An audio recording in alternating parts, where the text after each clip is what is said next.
Assalamualaikum warahmatullahi wabarakatuh. Salam sejahtera bagi kita semua. Shalom, Om Swastiastu, Namo Buddhaya, salam kebajikan. Sebelumnya perkenalkan, nama saya Zakianisa Dewi dengan NIM K1521066. Di sini saya akan mempresentasikan tugas mata kuliah Teknik Lingkungan, Pendidikan Teknik Bangunan, Fakultas Keguruan dan Ilmu Pendidikan Universitas 11 Maret Surakarta. Terkait judul saya yaitu Perubahan Iklim terhadap Sektor Pertanian, dengan dosen pengampu Dr. Insinyur Condako Sapsa, Magister Sarjana Arsitektur. Yang pertama yang akan saya bahas adalah latar belakang. Perubahan iklim terjadi di berbagai belahan dunia sehingga menyebabkan perubahan pola curah hujan, kenaikan muka air laut dan suhu udara, serta peningkatan kejadian iklim ekstrim berupa banjir dan kekeringan merupakan beberapa dampak serius perubahan iklim yang dihadapi masyarakat dunia, termasuk Indonesia. Alam yang salah atau akibat ulah manusia yang serakah sehingga merusak alam. Menurut beberapa ahli di Indonesia, perubahan iklim akan menyebabkan yang pertama, seluruh wilayah Indonesia mengalami kenaikan suhu udara dengan laju yang lebih rendah dibanding wilayah subtropis. Yang kedua, wilayah selatan Indonesia mengalami penurunan curah hujan, sedangkan wilayah utara akan mengalami peningkatan curah hujan. Perubahan pola hujan tersebut menyebabkan berubahnya awal dan panjang musim hujan. Yang kedua, ada rumusan masalah. Untuk perubahan iklim sendiri memiliki pengertian sebuah fenomena perubahan pola keikliman yang berpengaruh terhadap perubahan pola cuaca suatu daerah hingga dunia dalam jangka panjang. Sedangkan pengertian pertanian sendiri adalah kegiatan pemanfaatan sumber daya hayati yang dilakukan manusia untuk menghasilkan bahan pangan, bahan baku industri atau sumber energi, serta untuk mengelola lingkungan hidupnya. Kaitan iklim terhadap pertanian. Hasil pertanian selain dipengaruhi oleh faktor tanah juga ditentukan oleh faktor iklim. Iklim merupakan salah satu faktor pembatas dalam proses pertumbuhan dan produksi tanam. Seiring dengan semakin berkembangnya isu pemanasan global dan akibatnya pada perubahan iklim membuat sektor pertanian begitu terpukul. Tidak teraturnya perilaku iklim dan perubahan awal musim dan akhir musim seperti musim kemarau dan musim hujan membuat para petani begitu susah untuk merencanakan masa tanam dan masa panen. Untuk daerah tropis seperti Indonesia, hujan adalah faktor pembatas penting dalam pertumbuhan dan produksi tanaman pertanian. Selain hujan, unsur iklim lain yang mempengaruhi pertumbuhan tanaman adalah suhu, angin, kelembapan, dan sinar matahari. Yang ketiga adalah pembahasan. Di sektor pertanian, sama dengan sektor lainnya, belum ada studi tingkat nasional yang mengkaji dampak perubahan iklim terhadap sumber daya iklim, lahan, dan sistem produksi pertanian. Untuk memperkuat pelaksanaan mitigasi dan adaptasi perubahan iklim di Indonesia pada sektor pertanian, perlu ditetapkan strategi nasional mitigasi dan adaptasi perubahan iklim secara terintegrasi yang melibatkan berbagai instansi terkait.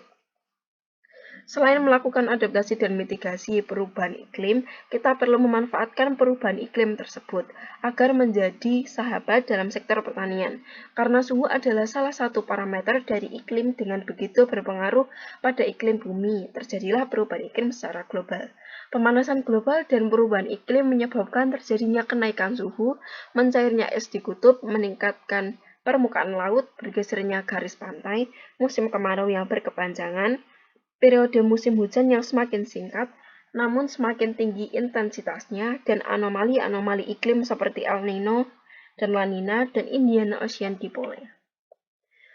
Berikut adalah penyebab perubahan iklim. Yang pertama ada efek rumah kaca, kedua peningkatan emisi gas, ketiga global warming, keempat terbentuknya orbit bumi, kelima karena kendaraan bermotor, dan yang terakhir ada tempat pembuangan sampah. Untuk dampak perubahan iklim yang terjadi di Indonesia yaitu ada El Nino dan La Nina. Berikut adalah gambarnya. Akibat perubahan iklim di Indonesia, produksi padi juga menurun akibat dari kekeringan yang berkepanjangan atau terendam banjir. Akan tetapi pada saat fenomena La Nina, produksi padi malah meningkat untuk masa tanam musim kedua. Selain hujan, ternyata suhu juga bisa menentukan jenis-jenis tanaman yang hidup di daerah-daerah tertentu. Misalnya perbedaan tanaman yang tumbuh di daerah tropis, gurun, dan kutub. Indonesia merupakan daerah tropis. Perbedaan suhu antara suhu hujan dan musim kemarau tidaklah se-ekstrim perbedaan suhu musim panas dan musim kemarau di daerah subtropis dan kutub. Oleh karena itu, untuk daerah tropis, klasifikasi suhu lebih diarahkan pada perbedaan suhu menurut ketinggian tempat. Perbedaan suhu akibat dari ketinggian tempat atau elevasi berpengaruh pada pertumbuhan dan produksi tanaman. Perubahan iklim mengancam stabilitas pertanian dan ketahanan pangan.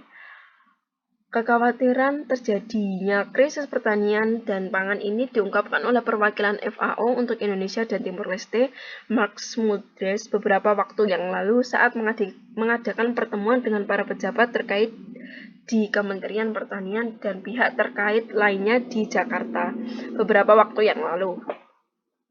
Meski krisis yang terjadi di Indonesia tidak seburuk yang terjadi di negara lain seperti Filipina dan Karibia, namun kondisi perubahan iklim global ini tetap harus diwaspadai, karena Indonesia merupakan negara kepulauan dengan cakupan wilayah yang sangat luas dan memiliki karakteristik iklim dan cuaca yang sangat beragam. Beberapa penelitian di FAO menunjukkan Indonesia sebagai negara dengan perekonomian terbesar di Asia Tenggara yang akan paling menderita akibat perubahan iklim, terutama terjadinya kekeringan dan banjir. Pasalnya, fenomena ini akan menurunkan produksi pangan dan kapasitas produksi pertanian. Perubahan iklim juga berpengaruh pada penurunan produksi pertanian dan perkebunan. Tidak hanya komoditi pangan saja terdampak oleh perubahan iklim global di dataran tinggi Gayo yang merupakan produsen utama kopi Arabica. Perubahan iklim yang belakangan semakin ekstrim juga berdampak pada menurunnya produktivitas kopi Arabica di daerah tersebut. Seperti diungkapkan oleh seorang peneliti yang juga Kepala Loka Penelitian Teknologi Perkebunan atau bisa disingkat dengan APTP di Kopi Gayo, Insinyur Khalid beberapa waktu yang lalu menanggapi menurunnya produksi kopi Arabica di Kabupaten Aceh Tenggara dan benar meriah pada musim panen tahun ini. Khalid menengarai menurunnya produksi kopi Gayo adalah dampak dari perubahan dan anomali iklim yang terjadi beberapa tahun terakhir di daerah ini. Contoh beberapa kejadian iklim di Indonesia, yang pertama ada 53 desa di Banyuwangi kekurangan air, diliwat pada hari Senin tanggal 21 Oktober 2013 pada waktu 12:41 WIB. Tempo.co Banyuwangi. Kepala Badan Penanggulangan Bencana Daerah Kabupaten Banyuwangi, Jawa Timur, Ahmad Wiono mengatakan 53 desa yang tersebar di 10 kecamatan kekurangan air. Kekurangan air untuk kebutuhan pertanian dan konsumsi, kata dia kepada wartawan pada hari Senin tanggal 21 Oktober 2013. Yang kedua ada Kemtan Inventarisasi Pertanian yang kebanjiran oleh Variadi pada hari Rabu tanggal 22 Januari 2014 pukul 13:18 WIB. Menteri Pertanian Suswono mengaku sedang menginventarisasi lahan pertanian yang terkena banjir selama bulan Januari ini. Menurutnya, ia telah melakukan pengamatan ke Purworejo, Jawa Tengah yang merupakan salah satu sentra pertanian di Pulau Jawa. Ia bilang sejauh ini masih terkendali dan ada beberapa lahan pertanian yang tetap bisa tumbuh dan tak perlu diganti oleh pemerintah. Berikut adalah dampak perubahan iklim di bidang pertanian secara umum. Yang pertama, berkurangnya produktivitas lahan akan memaksa petani untuk membuka lahan pertanian baru di tempat lain. Yang kedua, petani di daerah tak ada hujan akan mengubah pola panen atau membiarkan lahan mereka jika curah hujan regional dan limpasan berkurang atau bertambah. Yang ketiga, peningkatan temperatur akan menyebabkan pergeseran musim dan mengubah pola musim tanam di beberapa daerah. Yang keempat, peningkatan suhu akan mempengaruhi kondisi pertanian di wilayah lintang tengah. Yang terakhir ada pemanasan beberapa derajat Celcius akan memberikan dampak yang signifikan bagi sektor pertanian. Dampak perubahan iklim pada tanaman padi, terutama di Jawa Tengah. Yang pertama ada banjir. Pada umumnya, semua kabupaten di Jawa Tengah menghasilkan padi, tetapi menurut data BPS pada tahun 2015, sentra padi ada di Kabupaten Grobogan, Cilacap, dan Demak. Kriteria sentra tersebut didasarkan pada besarnya luas panen dan produksi. Diketahui bahwa daerah sentra tanaman padi termasuk dalam golongan sangat rawan dan banjir. Daerah sangat rawan banjir ada di Kabupaten Cilacap dan Kabupaten Jepara. Daerah rawan banjir meliputi Kabupaten Pemalang, Kendal, Demak, Pati, Kudus, Grobogan, Wonogiri, Purworejo, dan Banyumas. Daerah berpotensi ada di Kabupaten Semarang, Sragen, Klaten, Kebumen, Purbalingga, dan Batang. Kerugian akibat banjir adalah kehilangan produksi dan gagal panen. Luas areal yang terkena atau sebagian banjir dan gagal panen atau puso selama 5 tahun terakhir di Jawa Tengah seperti pada tabel berikut ini. Diketahui bahwa kerugian akibat banjir yang paling besar terjadi pada tahun 2010, kemudian sampai tahun 2014 berangsur-angsur menurun. Hal ini menunjukkan bahwa sudah dilakukan sosialisasi dan antisipasi terhadap musim hujan, dengan penerapan pola tanam dan waktu tanam yang menyesuaikan kondisi iklim pada 4 tahun terakhir. Dampak perubahan iklim pada tanaman padi di Jawa Tengah yang kedua adalah kekeringan. Daerah yang sangat rawan kekeringan pada tanaman padi adalah Kabupaten Cilacap, Grobogan, Semarang, Pemalang, Pati, Sragen, Rembang, dan Kota Semarang. Daerah rawan kekeringan berada di Kabupaten Brebes, Banyumas, Kebumen, Purworejo, Kendal, Wonogiri, Karanganyar, dan Blora. Kerugian akibat kekeringan adalah kehilangan produksi dan gagal panen. Kerugian akibat kekeringan dikategorikan menjadi 4, yaitu yang pertama ada ringan dengan simbol R, yang kedua ada sedang dengan simbol S, yang ketiga ada berat dengan simbol B, yang terakhir ada pusat dengan simbol P. Kerugian tanam padi akibat kekeringan pada tahun 2010 sampai 2014 tertera pada tabel berikut.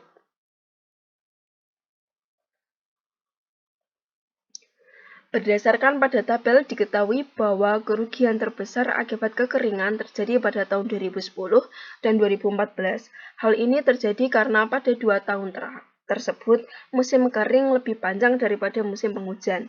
Pada kondisi normal, periode musim hujan dan kering sebenarnya sama. Tetapi, karena ada perubahan iklim akibat pemanasan global mengakibatkan periode waktu musim hujan dan kering menjadi tidak sama. Hal tersebut tentu sangat berpengaruh pada produksi tanaman pangan, khususnya padi yang sangat memerlukan air pada kondisi tertentu. Dampak yang terakhir adalah serangan organisme pengganggu tanaman. Jenis OPT pada tanaman padi saat musim hujan dan musim kering sama, yaitu WBC, penggerek batang, tikus, dan tungro. Perbedaannya hanya pada intensitas serangan per wilayah penghasil padi. Diketahui bahwa endemis serangan WBC pada musim hujan lebih kecil daripada musim kering atau kemarau. Daerah yang potensial terkena serangan lebih besar pada musim hujan, sedangkan yang sporadik lebih dominan pada musim kemarau. Kemudian ada strategi Kementerian Pertanian terhadap perubahan iklim di Indonesia, yaitu ada antisipasi, mitigasi, dan adaptasi. Antisipasi sendiri adalah perhitungan tentang hal-hal yang akan atau belum terjadi, bisa disebut juga dengan bayangan ataupun ramalan. Strategi yang kedua ada mitigasi. Mitigasi adalah serangkaian upaya untuk mengurangi resiko bencana, baik melalui pembangunan fisik maupun penyadaran dan peningkatan kemampuan menghadapi ancaman bencana. Strategi yang terakhir ada adaptasi. Adaptasi sendiri adalah cara bagaimana menyesuaikan diri dalam mengatasi tekanan lingkungan sekitarnya agar bisa bertahan hidup. Yang terakhir adalah simpulan. Ketika iklim tidak bersahabat, ketika itu melanda pada sektor pertanian. Di sini akan mengakibatkan kekurangannya sektor penghasilan yang tidak seperti biasa lagi, dan bahkan menimbulkan kelangkaan pada bahan makanan.